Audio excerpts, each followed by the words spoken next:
পদপদ্মে বন্দনা করছি। সমস্ত প্রশংসা আমার পরমানন্দ গুরু মহারাজ এবং আমার ছিল প্রভুপাদের। এবং আপনাদের কাছে খুব ভিক্ষা করছি। আমি অনেক দেরিতে জানলাম যে 8টায় আজকে আমাদের প্রোগ্রাম ছিল, কিন্তু আমি আজকে খুব ভোরবেলা এসেছি এবং প্রোগ্রাম হয়ে গেছে একটা জায়গাতে, এসে ঘুমিয়ে পড়েছি কখন জানি না। আমরা দুজন এসেছি, আরেকটা প্রভু পরমানন্দ নিতাই প্রভু, উনি ওখানে ক্লাসে গেছেন এখন কিছুক্ষণ আগে। আমাকে আপনাদের সন্তান রূপে, আপনাদের অনুজ রূপে, ছোট ভাই রূপে আমাকে একটু ক্ষমা করবেন।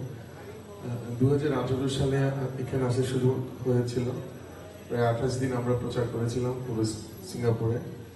আমি প্রেম ভক্তি প্রভু, শুভনিতাই প্রভু, আপনাদের কৃপা আশীর্বাদ পেয়েছিলাম। দৈবক্রমে আবার এসে উপস্থিত হয়েছি দুদিনের জন্য মাত্র। ডে আফটার টুমরো মোস্টলি আবার ব্যাক করবো।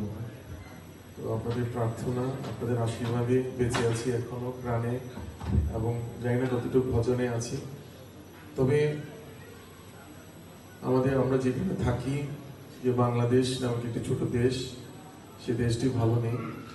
সে দেশের জন্য আপনারা যে শ্রম করছেন, যে দেশের জন্য আপনারা সাধনা করছেন, ভগবানের কাছে প্রার্থনা করছেন, অবশ্যই আমরা ভালো অবস্থায় আসব।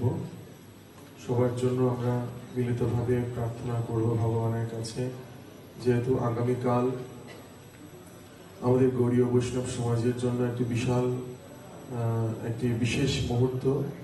অনন্ত বিশ্ব ব্রহ্মাণ্ডের নিখিল অধীশ্বর, পরম করুণাময়, যিনি নিখিল করুণার সাগরের মূর্ত প্রতীক, যিনি সূর্য এবং এই মায়ার জগতে যার আলোকে আমরা আলোকিত হই, যে আলোকে আমাদের হৃদয়ের সমস্ত অন্ধকার দূরীভূত হয়, যার সামান্যতম ইচ্ছায় অনন্ত ব্রহ্মাণ্ড সৃষ্টি হয়, যার ক্ষুদ্রতম ইচ্ছায় এই জগৎ ধ্বংসপ্রাপ্ত হয়, যার সামান্যতম ইচ্ছায় দেবতারা, অনন্ত 30 কোটি দেবতারা যার চরণ বন্দনা করেন, যার সামান্যতম ইচ্ছায় এই জগৎ সঞ্চারের জন্য সমস্ত দেবতারা প্রয়াস করে, সে অনন্ত ঈশ্বর শ্রীকৃষ্ণচন্দ্র ভগবান কি, শ্রীকৃষ্ণচন্দ্র ভগবানের আগামীকাল আবির্ভাব।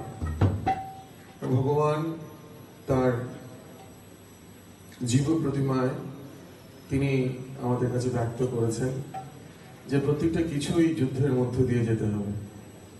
তার জন্ম, তার কর্ম, সমস্ত কিছু দিব্যের মধ্যে দেখবেন একটি সংঘাতময় অবস্থা। আর তাই সাধকদের তিনি বলছেন, এই অবস্থার মধ্য দিয়েও তোমরাও পরিত্রাণ পাবে না, তোমাদেরকেও যেতে হবে। তো আমার কোনো বিন্দু মাত্র জায়গায় কোনো যোগ্যতা নেই, একদম নেই।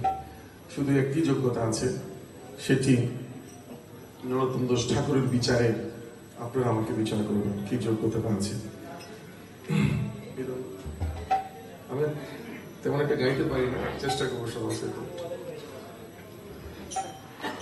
এটি আমার মনের আকুতি, জানি না আপনাদের কাছে পৌঁছাবে কিনা।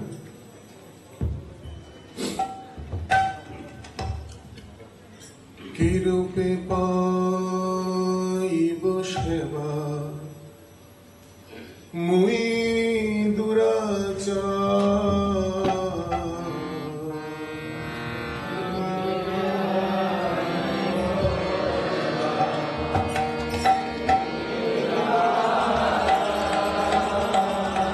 আমরা সবাই হৃদয় থেকে ভগবানের কাছে প্রার্থনা করবো যে ভগবান, এ হচ্ছে আমার যোগ্যতা।